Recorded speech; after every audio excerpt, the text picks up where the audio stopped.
la Cour constitutionnelle se jette à nouveau dans l'affaire et à tort. À tort. Pourquoi? Parce que c'est déjà prononcé. Déjà dans la procédure pénale ordinaire, lorsque un magistrat ou un juge a déjà donné son avis dans une affaire, il ne peut plus réapparaître pour de nouveau participer aux délibérations et à la décision. Et souvenez-vous, dans la loi organique portant fonctionnement de la Cour constitutionnelle, plusieurs dispositions, je crois notamment l'article 109, rappellent que la Cour constitutionnelle en matière pénale suit la procédure des droits communs lorsqu'il n'y a pas de dispositions contraires dans la Constitution. Donc, il n'y a aucun argument, aucun, au niveau du droit, pour que la Cour se saisisse à nouveau, parce que ses propres arrêts même lui sont opposables.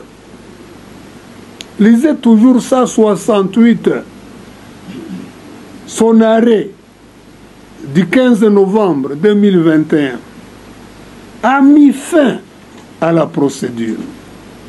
A mis fin.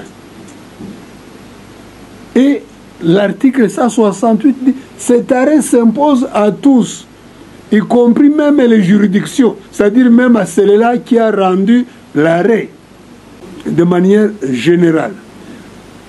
Les immunités sont levées ou refusées dans chaque cas. Donc, cas par cas. Cas par cas.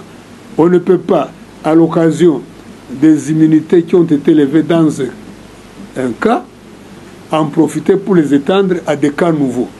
Il faut toujours des réquisitoires pour demander l'autorisation d'élever les immunités.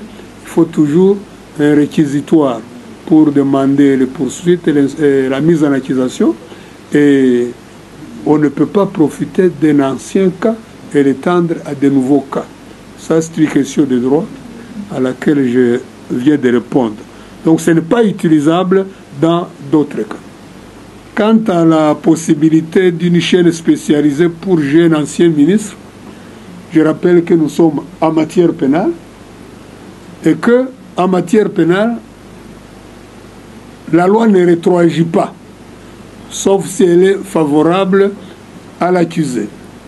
Ainsi donc, même si une chambre spécialisée était créée, elle ne concernerait pas Matata. Voilà la réponse.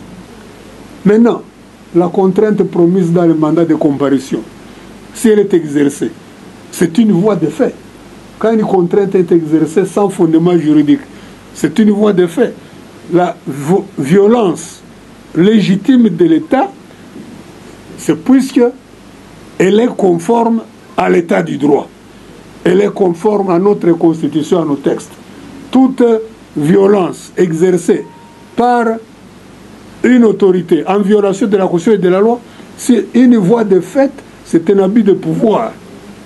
C'est quelqu'un qui veut imposer sa volonté et non celle du peuple congolais. Et c'est tout. Et il faut dénoncer le mal.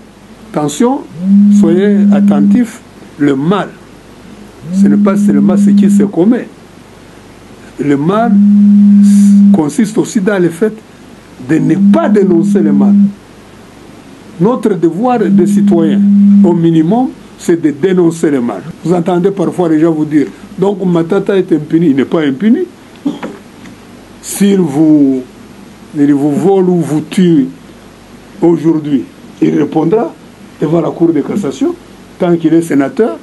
Et s'il n'est plus sénateur, il répondra devant la grande instance, etc. Il n'y a pas d'impunité quelque part. Il n'y en a pas.